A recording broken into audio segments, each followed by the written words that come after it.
Hi, this is Elpidia Saavedra, the mayor of the city of Tompanish. And in these videos, I am going through and just answering questions that we were asked when I spoke this morning at the Latino Educational Training Institute initiative for upcoming Latino leaders. And the question was this: taking into account the current state of our social political environment, what in your opinion is the current issue for Latinos and people of color? There are a lot of issues that are impacting people, but I think the important thing to keep in mind is that one of the things that is impacting our Latino community is just that there needs to be more knowledge within our community. People need to understand how our elected officials impact our daily lives, that the decisions that are being made on the national, state, and local level are truly going to trickle down and impact what it is that we're doing, from utility rates to local legislation, state legislation, laws, crime. I mean, so many things. And as voters, we have the power to really direct and help determine who our local leaders are going to be and what it is that they represent. Now, as a Latina running, or formerly as a candidate, or the current mayor of the city of Toppenish, one of the things that I feel is a bit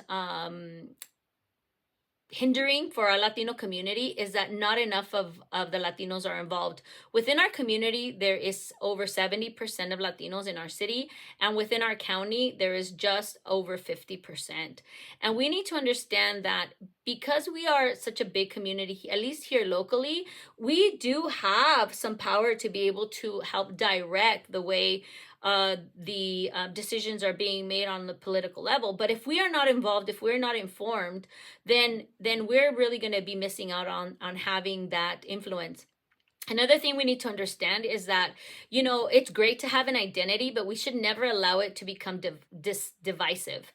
Sometimes people are very zealous about their identity as a Latino, and some of the things that they say may really come across as being a bit racist. And we need to understand that not all white people are our enemies, or that not all Latinos are Democrats, and that not all conservatives are Republican. We need to understand that if we are going to be running for an office, we need to really try to represent everyone within your community. It's not just one group of people.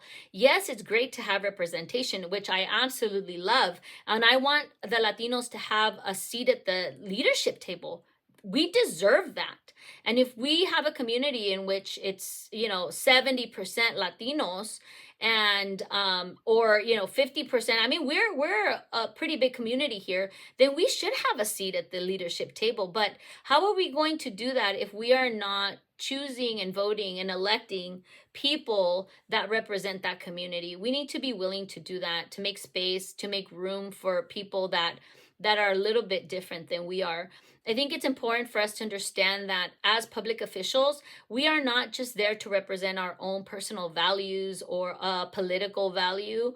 Political identity can be very useful, but identity politics can also be extremely divisive. And so we just have to be careful not to make it a point, at least I feel personally, that when people are putting themselves out there publicly, and they're doing it in a way in which they're showing a lot of anger or a lot of aggression toward a different group of people, then that's just not beneficial at all. And so sometimes, I mean, we need to understand that the minute we have a D behind our name, or an R behind our name, or, we say that we're conservative, or that you have certain values, all of a sudden there's just groups of people that are just against you, right?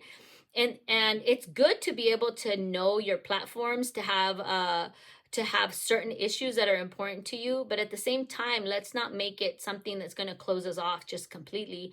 As a Latina candidate, I felt like instantly when people saw an image of me, if they saw that I was a Latina, that I was brown, they instantly associated me with being a Democrat.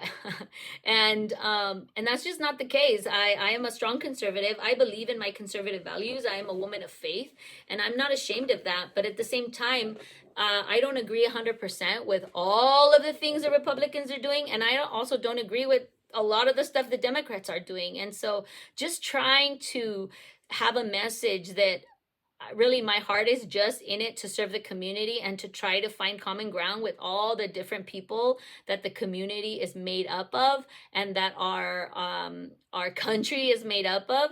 It's a little challenging, but at the same time I think it's important that we try to do that so that we're not being divisive but more bringing people together for a common good. Thanks.